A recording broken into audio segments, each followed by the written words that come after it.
கம்பெனிக்கு போய் துணி தைச்சி கொடுத்தியாமே? அசோக் அண்ட் கோன்னு ஒரு டிசைனிங் கம்பெனி. அசோக் அண்ட் கோலையா? அபி என்ன சொல்ற? ஃபேஷன் டிசைனிங்ல இந்தியால நம்பர் 1 கம்பெனி அது. அங்க நீ போனியா?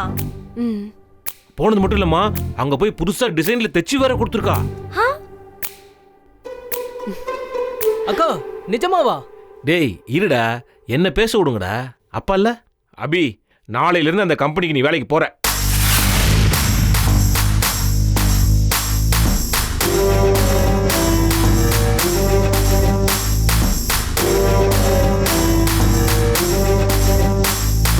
ஐயோ மறந்தே போயிட்டேன்.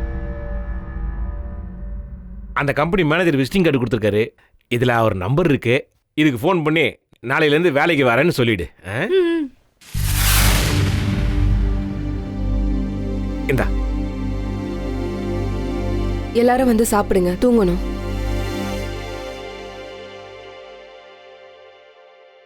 காலையில கடையில நிறைய வேலை இருக்கு. நான் என்ன சொல்றேன், நீ கடையில வேலை இருக்குன்னு சொல்ற? இன்னொருத்தர்கிட்ட கை கட்டி நின்னு வேலை செய்யணும்னு நமக்கு எந்த அவசியமும் இல்ல. இருக்கிற கடைய பத்திரமா பாத்துக்கிட்டா போதும். எது கடை? நீ வச்சுக்கிறது பேரு கடையா? ஒரு 8க்கு 4க்கு ஒரு தம்பத்தொன்னு இடத்துக்கு 2 இத்து போன மிஷின் வச்சுக்கிறதுக்கு ஒரு பெரிய கடையாது. அந்த இத்து போன 2 மிஷினும் 8க்கு 4 ரூமும் தான் இவ்ளோ நாளா நமக்கு சாப்பாடு போட்டுட்டு இருக்கு. கௌரவமா வாழ வச்சிட்டு இருக்கு. அதை மறந்துடக்கூடாது. என்ன கௌரவமா வாழ்ந்துட்டோம் நம்ம? 3 மாடி வீடு கட்டி 4-5 காரை வச்சு வாழ்றோமா நம்ம? இது கௌரவமா?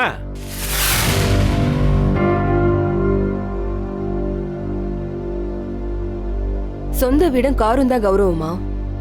யார்கிட்டயும் கடன்னு 10 ரூபாய் வாங்காம இப்ப பொழைக்கிறோம்ல, இதுதான் கௌரவம்.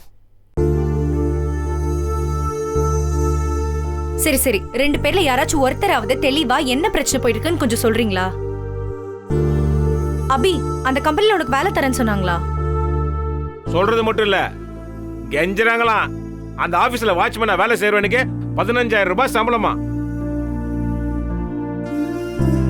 இவளுக்கு சீஃப் டிசைனரா வேலை கொடுத்து இவ கேட்கறதையும் கொடுக்கறேன்றாங்க. அது கசக்கதா இவளுக்கு.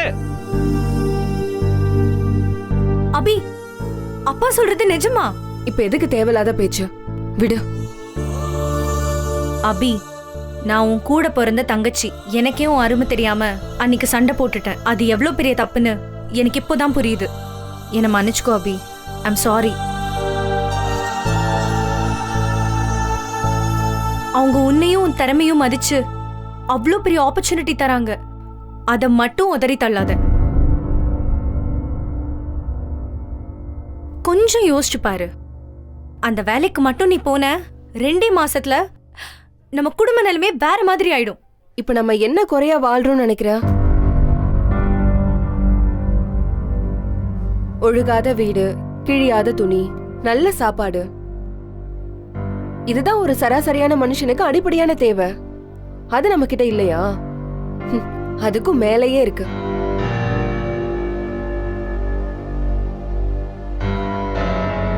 அது மட்டும் போதுமா? வேற என்ன வேணும்? எல்லாமே வேணும் அபி.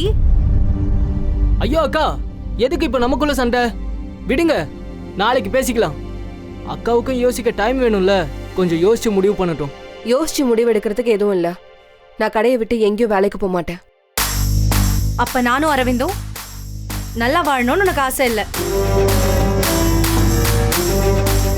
இவன் வெளிநாடு போகணும், கை நிறைய சம்பாதிக்கணும், லைஃப்ல செட்டில் ஆகணும்னு உனக்கு அக்கறையே இல்ல. நான் 4 பேர் மதிக்கிற மாதிரி படிச்சு முன்னேறி நல்லா இருக்கணுமேலாம் நீ யோசிக்கவே மாட்டேன். அப்படிலாம் நினைக்கிறவளா இருந்தா நம்ம கிட்ட ஏன் மல்லுக்கட்டி நிக்க போறா? இந்நேரம் சரின்னு சொல்லிட்டு வேலைக்கு போயிருக்க மாட்டா? அங்க வேலைக்கு போனாதான் என் தம்பியையும் தங்கச்சியும் நல்லா வச்சுக்க முடியுமா? நமக்குன்னு சொந்தமா தொழில் இருக்கு.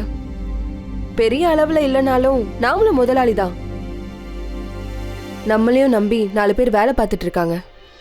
அதே நீங்க எல்லாரும் யோசிக்க மாட்டீங்க. இத்தனை வருஷமா முதலாளியா இருந்தோம், ஏன் நம்ம முன்னேறல? அத நீ யோசிச்சு பாத்தியா? தானே துணி வாங்கி அதை டெய்லர் கிட்ட தந்து அவங்க தச்சு கொடுக்கற வரைக்கும் பொறுமையா காத்திருக்கணும். யாருக்கும் நேரம் இல்ல அபி. எல்லாமே ரெடிமேட் தான். ஆனா அந்த ரெடிமேட் காரங்க கூட ஏன் நம்மள தேடி வரணும்? நம்ம கிட்ட திறமை இருக்கு. என்ன பிரயோஜனம்? திறமைய பணமாக்குற சந்தர்ப்பம் கிடைச்சும் நீ அதை எட்டி உதைச்சிட்டியே. நீங்க என் திறமையை அடமான வைக்கிறத பத்தி பேசுறீங்க. அதனால உங்களுக்கு நான் பேசுறது புரியாது. உனக்கு தான் நாங்க பேசுறது புரியல. சம்பாதிக்க முடியாதவங்க கிட்ட எவ்வளவு திறமை இருந்தாலும் அது வேஸ்ட். அக்கா டேய் நீ போடா. நம்ம 2 பேரும் எப்படி போனா என்னன்னு நினைக்கிறா. அவளுக்கு போய் நீ சப்போர்ட் பண்ற? திமிரு. அப்படியே அவங்க அம்மா மாதிரி இவளுக்கு திமிரு. அது கழுத்துல டேப்ப மாட்டின உடனே அப்படியே கைலாசத்துல இருக்க சிவன் உனக்கு நினைப்பு. எல்லாமே உன்னால தான் நடக்குதுன்ற ஆணவம். உலகத்திலே இவ்வளவு அம்மாவும் தான் பெரிய டெய்லர் நினைப்பு. நீங்க வேணா பாருங்க, ஒரு நாள் அந்த கடவுளுக்கே பொறுக்காது. இவருடைய மொத்த கடையை அப்படியே இடிச்சுதான் விழ போகுது. சொல்றேன், நான் சொல்றேன். உழம் ஊதா இல்லையான்னு பாரு.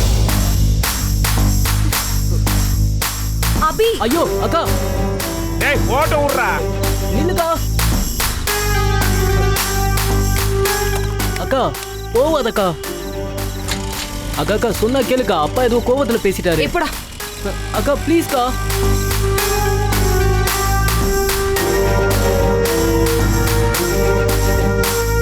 அப்பா அக்கா எங்கேயோ கோச்சிக்கிட்டு வண்டி எடுத்துட்டு போயிட்டு இருக்கா. போட்டோ விடுறா. ஏன்டா நீ பதற? அக்கா எங்கேயாவது கோயில் குளம் படிக்கட்டுன்னு போய் உட்கார்ந்து எந்திரிச்சிட்டு வந்துருவா. சரி நீங்க 2 பேரும் வந்து சாப்பிடுங்க. சரி அப்பா, நம்ம 2 பேரும் கொஞ்சம் லைட் வெயிட்டா பேசிருக்கலாமோ? இவ்வளவு கோவப்பட்டுமே அவளுக்கு புரியல. அன்பா சொன்னா மட்டும் புரியவா போகுது?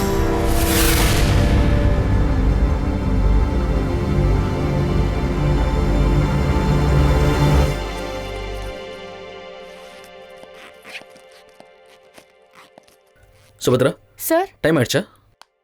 அப்படிலாம் இல்லை சார். ஒர்க் இருந்தால் முடிச்சு கொடுத்துட்டு போகிறேன். இருக்கு. நான் மார்னிங் சொன்ன வேலையை முடிச்சு கொடுத்துட்டு போகலாமே. மறந்துட்டீங்களா? அபிகிட்ட பேசுங்கன்னு சொன்னேனே. ஜாப் ஆஃபர் லெட்டர் உங்கள் கையில் கொடுத்து கூட்டிகிட்டு வர சொன்னேனே. சார் நான் ஃபோனில் பேசி பார்த்தேன். பட் அவங்க சார் நான் நேரில் போய் மீட் பண்ணி பேசி பார்க்கட்டா சார்? ஒருவேளை ஃபோனில் பேசுனது அவங்களுக்கு புரியாமல் கூட இருந்திருக்கலாம். ஓகே சுபத்ரா, இப்போ கிளம்புங்க. பட் நாளைக்கு மார்னிங் அவங்களை கன்வின்ஸ் பண்ணி இந்த ஜாப்ல அவங்கள ஜாயின் பண்ண சொல்லுங்க. I will try sir. யா.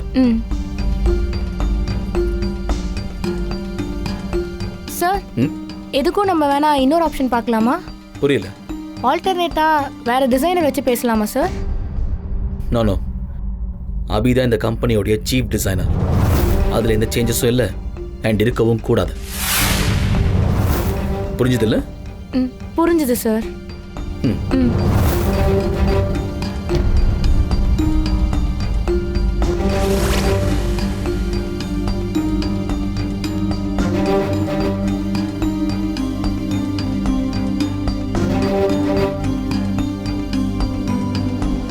அசோக், மா அந்த டெய்லர் பொண்ண சீஃப் டிசைனரா அப்பாயிண்ட் பண்ணிட்டியா? வித்தின் அ டேமா பண்ணிடலாம். டைம் இல்ல அசோக். நீ லேட் பண்ற ஒவ்வொரு நாளும் ஓ எம்டி போஸ்டுக்கு தான் ஆபத்து. அத புரிஞ்சுக்கோ. புரியுது. பட் அந்த அபியை எப்படி கன்வின்ஸ் பண்ணி நம்ம கம்பெனியில் ஜாயின் பண்ண வைக்கிறது தான் நான் யோசிச்சுட்டு இருக்கேன். அவ கனவுல கூட நினைச்சு பார்க்க முடியாத சம்பளத்தை ஆஃபர் பண்ணு. இந்த உலகத்துல எதுக்கும் மயங்காதவங்க கூட பணத்துக்கு மயங்குவாங்க. மா பட் அந்த பொண்ணு பார்த்தா பணத்துக்கு ஆசைப்படுற பொண்ணு மாதிரி தெரியலம்மா. Wherever you go, you need money to purchase things. There is a price for everything. அவளோட விலை என்னன்னு கண்டுபிடி. அசோக், அவ விலை என்ன வேணாலும் இருக்கட்டும். எல்லாருக்கும் ஒரு வீக் பாயிண்ட் இருக்கு. சில பொண்ணுங்களுக்கு ஆடம்பரம் தான் வீக்னஸ். Car, பங்களோ, jewels. இன்னும் சில பொண்ணுங்களுக்கு அன்பு தான் weakness. Family, friends, etcetera etcetera. அந்த மாதிரி அவ வீக்னஸ் என்னன்னு பாரு. அது மூலமா அவளை கம்பெனிக்கு வரவை. அசோக், இது வெறும் ஃபேஷன் டிசைனிங் கம்பெனி மட்டும் கிடையாது. இது ஒரு சாம்ராஜ்யம். உனக்காக ஓ அம்மா நான் உருவாக்கின சாம்ராஜ்யம். இதுக்கு நீதான் எப்பவுமே ராஜாவா இருக்கணும். ஒரு சின்ன போட்டியில தோத்துட்டு இந்த ராஜ்யத்தை இழந்துராத. சும்மா சும்மா அட்வைஸ் பண்றதுக்கு நீ ஒண்ணு குழந்தை இல்ல. ஒரு கம்பெனியோட எம்டி. உன் சேரை காப்பாத்திக்க வேண்டியது உன் பொறுப்பு. பொறுப்பு மட்டும் இல்ல, duty. Just two your duty.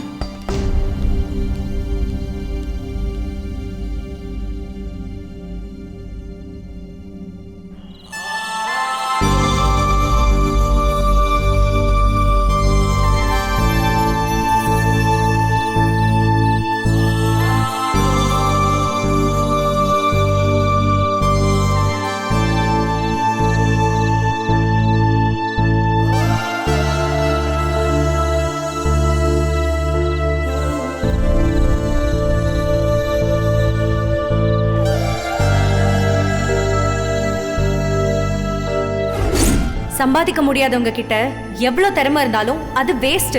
அது கழுத்துல டேப்பை மாட்டின உடனே அப்படியே கைலாசத்துல இருக்க சிவன் நினைப்பு. இவருடைய மொத்த கடையும் அப்படியே இடிஞ்சுதான் விழ போகுது. சொல்றேன்.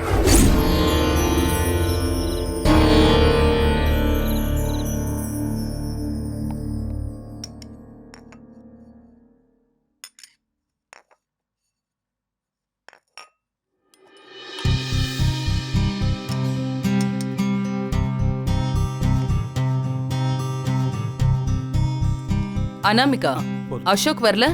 வருவாமா, நீங்க சாப்பிடுங்க.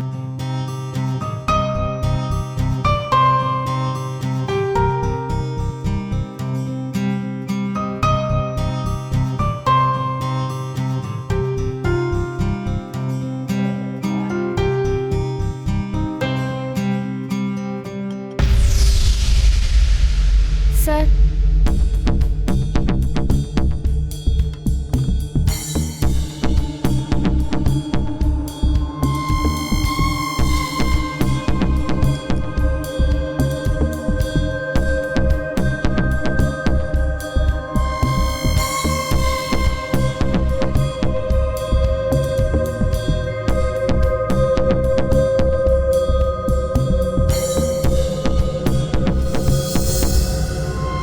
அசோக், அசோக், மா சாப்பிடு. ஆ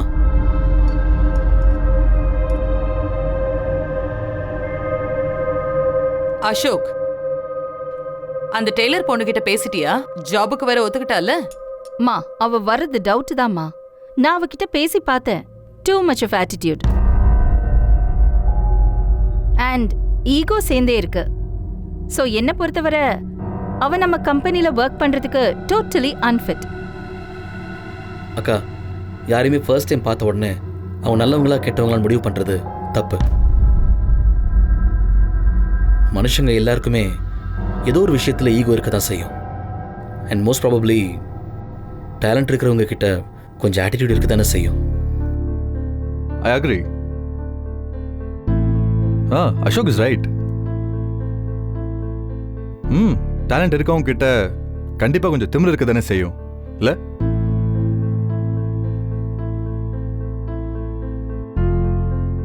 தட்ஸ் ஓகே. அதுக்காக ஒரு சாதாரண டெய்லர் கிட்ட நாம எதுக்காக கெஞ்சிக்கிட்டு நிக்கணும்? அக்கா, நம்ம கெஞ்சல, அந்த பொண்ணோட டேலண்ட்டை புரிஞ்சுக்கிறோம், அவ்வளவுதான்.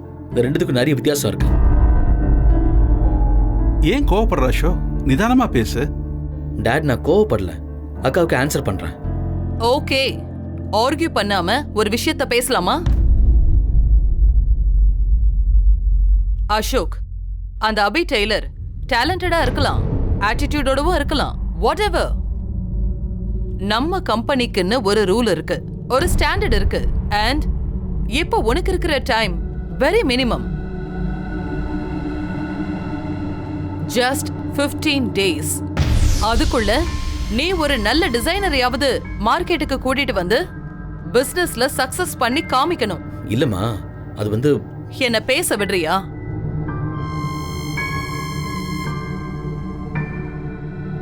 இந்த குரூஷியல் டைம்ல நீ அந்த டெய்லர் பொண்ண வேலைக்கு சேர்த்து டைமை வேஸ்ட் பண்ணாத, புரியுதா?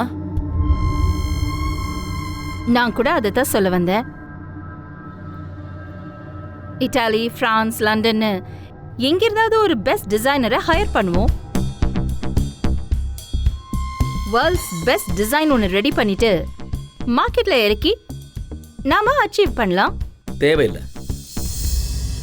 இல்ல அசோக், அவங்க yes I know they are the best designers. இந்த டிசைனிங்லயும் ஃபேப்ரிக் வேர்ல்ட்லயும் அவங்க பெரிய டானா கூட இருக்கலாம். பட் அவங்க கிட்ட இல்லாத ஒன்று நான் இந்த அபி டெய்லர் டீம் கிட்ட பார்த்தேன். ஒழுங்கு. ஒருத்தருக்கு ஒருத்தர் பேசிக்கல. அந்த மிஷின் சத்தத்தை தாண்டி வேற எந்த சத்தமும் அவங்க கேட்கல. ஆனால் ஒருத்தருக்கு ஒருத்தர் வேலையை கம்யூனிகேட் பண்ணிக்கிட்டு அவ்வளோ ஃபோக்கஸ்டாக அவங்க ஒர்க் பண்ணாங்க. எனக்கு அது ஒரு சிம்பனி ஆர்கெஸ்ட்ராவை நேரில் பார்த்த மாதிரி இருந்துச்சு. அம்மா, நீங்களே இந்த காஸ்டியூம் பார்த்தீங்களா? ஒரு குறை இல்லை, ஒரு சின்ன கரெக்ஷன் கூட அதில் இல்லை. அவ்வளோ பர்ஃபெக்டாக இருந்ததுமா. அதுவும் அவ்வளோ ஷார்ட் டைமில். அதெல்லாம் சரிதான். ஆனால் ஏதோ ஒரு டிசைனை சரியாக பண்ணிட்டாங்கிறதுக்காக அந்த டீமை நம்பி கோடிக்கணக்கில் இன்வெஸ்ட் பண்ண முடியுமா? டேட், லட்சமாக பணத்தை பே பண்ணி நாம் வேலைக்கு வச்ச இந்த டிசைனர்ஸை நம்பி கூட நம்ம க்ரோஸ் கணக்கில் இன்வெஸ்ட் பண்ணியிருக்கோம். பட் ரிசல்ட் 0 தானே. அதே ரிஸ்கை நான் இந்த அபி டெய்லர் நம்பி எடுக்க போகிறேன். இதில் என்ன தப்பு இருக்கு? இது பாருங்க, இதில் நம்ம தோத்தாலும் நம்ம பிஸ்னஸ் ஒன்றும் சரிஞ்சு விழுந்துட போகிறதில்ல. ஜஸ்ட் ஒரு ஸ்மால் ஸ்லிப், அவ்வளோதான்.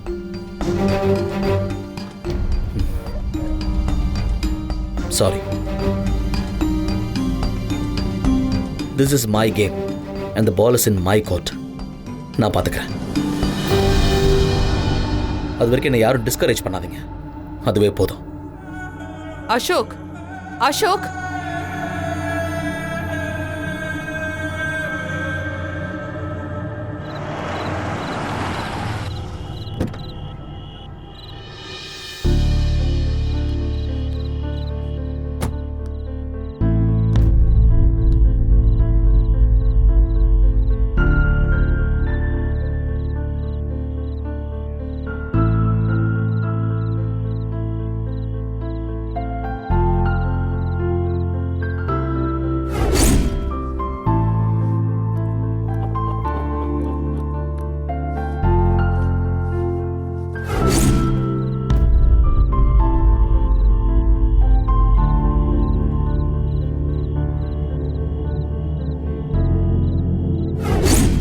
அசோக்குக்கு இன்னும் 15 days டைம் தரலாம்.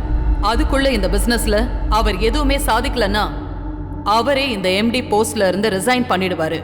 இந்த டீல் ஓகேயா?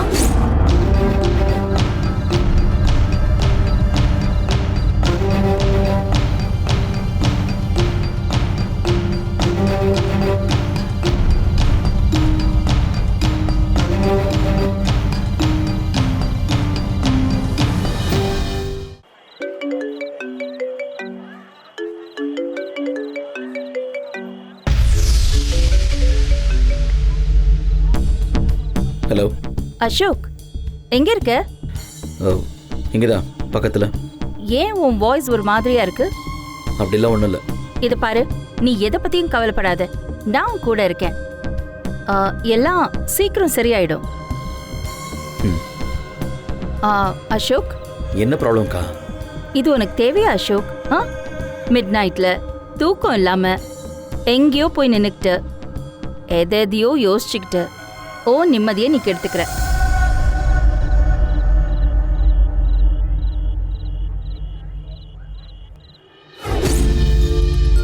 ஒரு ஊர்ல ஒரு ராஜகுமாரன் இருந்தான். அவன் ரொம்ப நல்ல பொண்ணதான் கல்யாணம் பண்ணிக்கணும்னு ஆசைப்பட்டான். அதனால அவளை தேடி அந்த நாடு முழுக்க சுத்தினான். ஒரு ஏழை வீட்டுல பிறந்த தேவதை பாவம், அவ ரொம்ப கஷ்டப்பட்டா. தன்னை காப்பாத்த யாராவது வருவாங்களான்னு காத்துட்டு இருந்தா. தன்னைத்தான் தேடுறான்னு தேவதைக்கும் தெரியாம, இவளைத்தான் தேடுறோன்னு ராஜகுமாரனுக்கும் தெரியாம 2 பேரும் அடிக்கடி சந்திச்சுக்கிட்டாங்க. ஆனா ஒரு நாள் வந்து அந்த நாடு முழுக்க தேடின ராஜகுமாரன் இவதான் நம்ம ராஜகுமாரின்னு கண்டுபிடிச்சிட்டான். அந்த நிமிஷத்துல இருந்து அந்த தேவதை கஷ்டமெல்லாம் பறந்து போச்சு. அந்த மாதிரிதான் அபின்ற தேவதையையும் ஒரு ராஜகுமாரன் கண்டிப்பா தேடி வருவான்.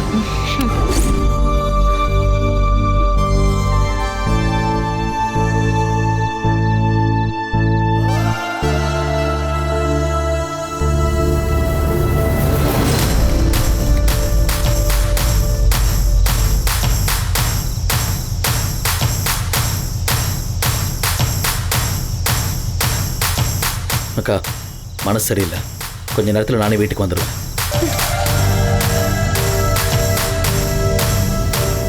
நீ டென்ஷன் ஆகாதீங்க. அசோக்,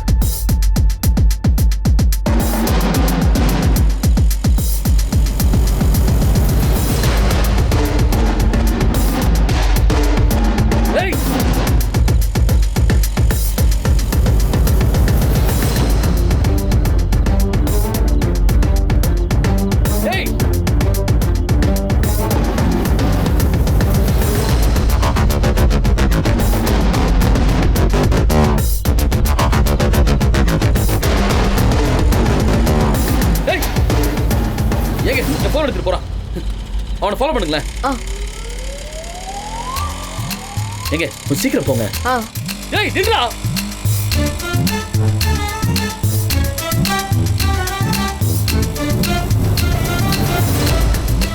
ஏய் எங்க நீங்க இன்னும் கொஞ்சம் வேகமா போங்க.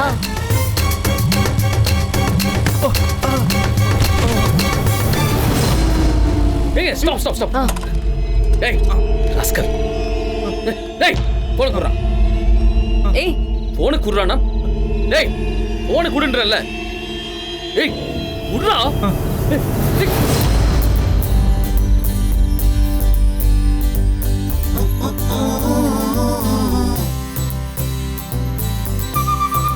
Thank you madam, thank you so much.